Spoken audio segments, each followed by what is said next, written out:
미국이 이란에 대한 공습을 6일 만에 재개했습니다. 국제유가가 상승한 가운데 코스피는 소폭 반등과 하락을 반복하고 있는데요. 이란 전쟁과 증시에 김열수 한국군사문제연구원 안보전략실장, 정철진 경제평론가와 함께 짚어보겠습니다. 어서 오세요. 네, 어서 오세요. 안녕하세요. 네, 김열수 실장님이 네. 스튜디오에 오셨다는 건 또 이란 전쟁 상황이 안 좋다는 건데 트럼프 미국 대통령이 뭐 두들겨 패겠다 이런 표현까지 썼습니다. 네. 대대적인 공습 예고인가요? 예, 그렇다라고 봐야죠. 지금은 이제 한 13일 동안 미국이 이제 이란을 공습을 하다가 중단을 했잖아요. 한 5일 동안 중단을 했는데 그 사이에 다른 일들이 많이 있었어요. 이란과 미국 사이의 전선이 제1전선이라고 하면 사우디아라비아와 후티 반군 사이의 전선이 제2전선이고 거기서도 서로 이제 공격과 방어가 있었고요. 그리고 저쪽 카스피에서는 사실상 우크라이나가 이란의 그 선박하고 군함을 공격을 했거든요. 제3전선까지 이렇게 형성돼 있었는데 지금 말씀하신 것처럼 28일 날 사실상 이란이 그 요르단에 있는 미군 기지를 공격을 했기 때문에 미군으로서는 가만히 있을 수가 없는 거죠. 그렇기 때문에 트럼프 대통령으로서는 두들겨 패야 되겠다라고 얘기를 한 거고요. 그래서 그 두들겨 패는 것을 6일 만에 재개를 했는데 주로 어디를 하느냐가 문제잖아요. 그래서 트럼프 대통령이 지금까지 얘기해 왔던 것은 교량 그리고 발전 시설이라고 얘기를 했습니다. 그래서 군사 시설이나 이런 것들은 거의 다 이제 파괴할 만큼 했기 때문에 주로 철도 교량과 자동차 교량 그리고 발전소를 중점적으로 때리겠다라고 그랬기 때문에 이것이 하루 이틀 만에 끝날 수 있는 그런 대상은 아니거든요. 그래서 적어도 며칠은 가지 않겠는가라고 봅니다. 지금까지 어떤 패턴을 보면 이란이 사실 선제 공격은 한 적이 거의 없잖아요. 뭐 패턴이 달라졌다, 스탠스가 달라졌다 이런 얘기가 나와요. 지금까지의 패턴을 보면 크게 두 가지 패턴이 나타나는데요. 첫 번째 패턴은 이란이 호르무즈 해협을 지나가는 자신의 통제를 받지 않고 지나가려고 하는 상선 또는 유조선에 대해서 먼저 공격을 하면 미국은 여기에 대해서 이제 응징을 하고 응징을 받은 이란은 다시 중동 지역 내에 있는 미군 기지를 공격하고 그 공격을 받은 미국은 다시 이란에 대해서 재보복을 하는 이것이 첫 번째 패턴이었어요. 이게 지난 휴전 기간 60일 동안 지속적으로 이 패턴이 하나 유지되어 왔고 두 번째는 지금 맨까지 말씀하신 것처럼 단 한 번도 이 이란이 먼저 이 유조선이나 또는 상선에 대해서 공격한 거 말고 오히려 미군 기지에 대해서 공격한 거는 없었어요. 그런데 이번에 이제 처음으로 미군 기지에 대해서 먼저 공격한 거기 때문에 패턴이 변했는데 이 패턴이 우발적으로 변했느냐 그렇다면 앞으로도 이 패턴으로 계속 갈 거냐 여기에 따라서 전쟁의 양상은 달라질 거다 이렇게 보죠. 네. 그러니까 지금 상황은 MOU는 다 끝나고 전쟁 재개 이 국면입니까? 그렇죠. 지금은 이제 전쟁이 재개가 됐다라고 볼 수가 있는데요. 사실상 6일 동안 이제 여태껏 노력한 국가들이 두 나라가 있잖아요. 그러니까 파키스탄하고 또 카타르하고 이런 나라들이 계속해서 이제 중재를 하기 위해서 지금 10일간만 휴전을 하자라고 하면서 이제 계속 이란을 들락날락거리고 서로 전화를 통하고 했거든요. 그런데 이제 서로 지금 안 맞고 있거든요. 그렇기 때문에 이제 이란에서 먼저 요르단에 있는 미군 기지를 공격을 했고, 그럼 이에 대해서 이제 미국이 참을 수가 없으니까 지금 대대적인 공습을 감행하고 있는 그런 상황이다. 그래서 MOU를 다시 원위치 시킬 것인지 또 다른 새로운 MOU를 만들 것인지 하는 것은 좀 더 두고 봐야 될 것 같다는 생각이 듭니다. 네, 이렇게 미국과 이란 간의 긴장이 고조되면서 국제 유가도 이제 상승세를 보이고 있습니다. 뭐 세계적인 증시뿐만 아니라 우리나라에도 영향을 좀 미칠 것 같아요. 그렇죠. 우리 코스피가 9,200에서 어제 장중 5,200, 뭐 지금 5,600까지 폭락한 데는 여러 이유가 있겠지만 그중에 가장 디폴트 값으로 저변에 깔려 있는 것은 전쟁입니다. 왜 이번에 미국과 이란이 이란 전쟁이 중요하냐면 계속 이야기를 하고 있지만은 유가 때문이기도 하고요. 유가가 올라가면 이건 결국 물가를 건드리고 물가를 건드리면 금리까지 이어지는 매크로 지표에서 가장 안 좋은 악순환의 시작이 되기 때문인데요. 지금 보면 유가가 좀 안정되면 증시도 조금 안정되고요. 유가가 다시 급등하면 증시는 더 악화되고 이런 패턴이 계속 반복되고 있는 이런 건데 제가 좀 개인적으로 걱정하는 것은 우리가 비축률하고 있거든요. 이제 각국마다 정부의 비축률을 쌓아놓고 있는데 이번에 호르무즈도 막히고 사우디 옆에 있는 홍해도 막히고 앞서 박사님도 얘기했지만은 우크라이나에 있는 쪽에 흑해까지 막혀 있습니다. 이런 식으로 더 끌고 가면 지금 많은 원유 전문가들이 8월 첫째 주, 둘째 주께에는 일명 재고바닥, 그러니까 비축유마저 동인하는 상황이 오거든요. 예. 저는 이란이 왜 이렇게 계속 포기하지 않고 미국을 건드리고 걸고 하는 이유 중에 하나가 시간을 끌면 만에 하나 정말 8월 첫째 주까지 끌잖아요. 예. 그럼 우리 인류가 겪어보지 못한 초비상 사태, 비축유가 바닥이 나는 아직까지 그런 적이 없었거든요. 현재까지 딱 수준이 미국 기준으로는 1980년대 그 오일 쇼크 났을 때까지 떨어졌는데 여기에 1, 2주일만 더 이 모든 해협이 막히게 되면 정말 생각하기 싫은 대재앙이 올 수 있기 때문에 뭐 너무 심해서 우리가 거기까지는 안 갈 거야라고 생각은 하고 있지만은 지금 또 이란의 이런 모습들을 생각해 보면 정말 극한 대리까지 밀어붙일 수 있지 않나 이런 우려를 금치 못합니다. 안 그래도 지금 주식시장 보면서 한숨 짓는 분들이 많은데 악재만 또 많은 것 같아서 상당히 좀 걱정인데 삼성전자 2분기 확정 영업이익 발표는 좀 오늘 호재가 안 됐습니까? 괜찮았습니다. 예. 우리가 실적은 알고 있고요. 오늘 나온 이 확정 실적이라는 것은 섹터별, 그러니까 삼성전자는 메모리도 있고요. 또 메모리 내에서도 파운드리도 있고 스마트폰을 만드는 뭐 DX라고 하는 이제 뭐 가전 사업부도 있고요.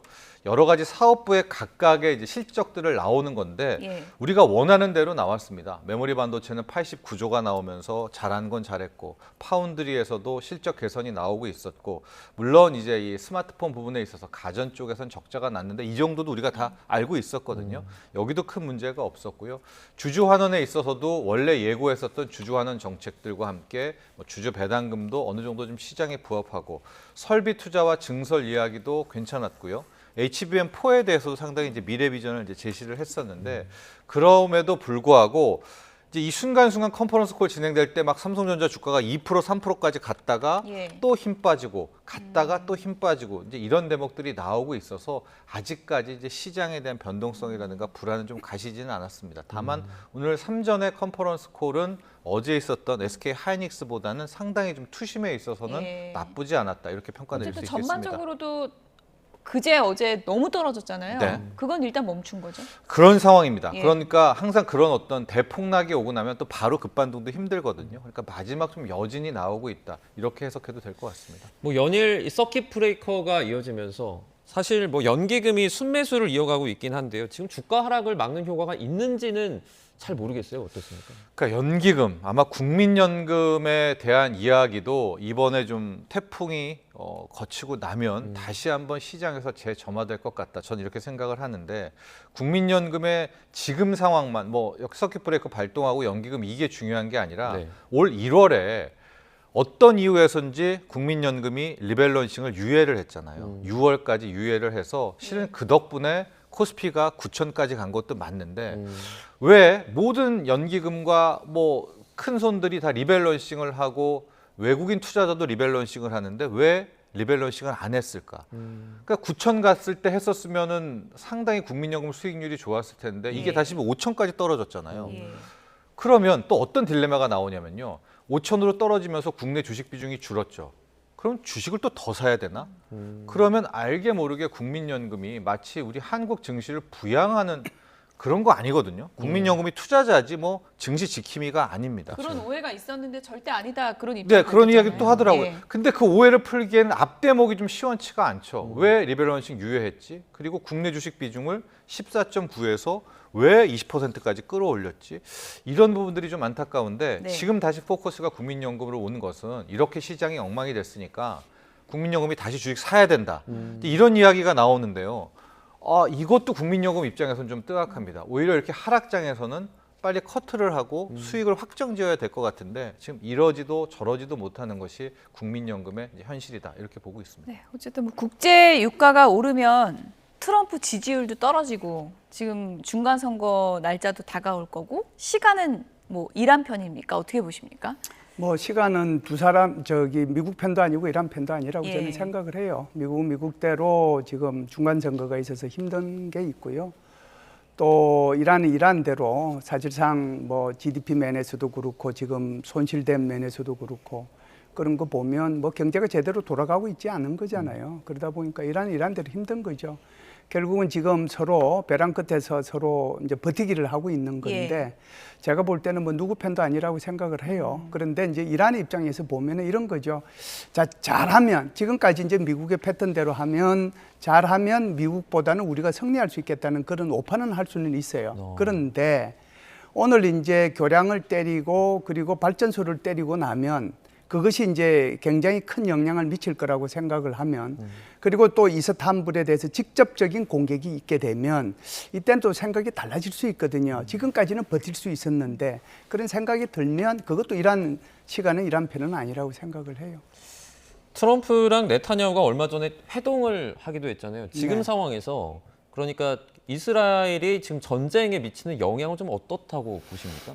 이스라엘하고 뭐 미국하고는 굉장히 이 지금 전쟁에 대해서는 똑같은 생각을 가지고 있는 것 같지만 사실은 전쟁의 목표는 서로가 다르다고 봐야죠. 이란 입장에서 보면은 이스라엘 입장에서 보면 이란이 철전지 원수고 그래서 완전히 없애야 되는 그런 나라이고 또 이제 핵 문제는 절대로 이제 안 되는 거고 그렇기 때문에 네타냐후 총리는 1년 정도 전쟁을 했으면 좋겠다라고 얘기한 이유도 바로 그런 철전지 원수를 없애버리겠다는 그런 생각이 있었기 때문에 그런 거고요. 지금 이제 트럼프 대통령 입장에서는 없애는 게 아니잖아요. 핵 문제를 통제만 하면 되니까 여기에 이제 전쟁 목표의 차이가 있는 거죠. 그래서 이번에 이제 오늘부터 다시 6일 만에 공습을 하는 것도 뭐 네타냐후의 표정이 상당히 둘 다 밝은데 속내를 보면은 트럼프 미국 대통령이 전만큼 네타냐후를 신뢰할까요? 어떻게 보십니까? 뭐 신뢰는 안 한다고 봐야죠. 아, 지금은 신뢰도가 떨어졌습니까? 지금은 네, 신뢰도가 많이 떨어졌죠. 둘 다 이제 신뢰도가 저는 떨어졌다라고 봐요. 그래서 네타냐후가 이번에 가서도 이란에 대해서 뭐 공습해라 뭐 그것 때문에 지금 공습했다고 생각을 하지 않고요. 28일 날 요르단에 있는 미군 기지가 공격을 받았기 때문에 이것은 강대국이 공격을 받고도 가만히 있으면 절대로 안 되는 거잖아요. 그렇기 때문에 공습이 시작이 됐고 그 대상이 이제는 민간 인프라로 넘어가고 있는 게 아닌가 이렇게 보는 것이죠.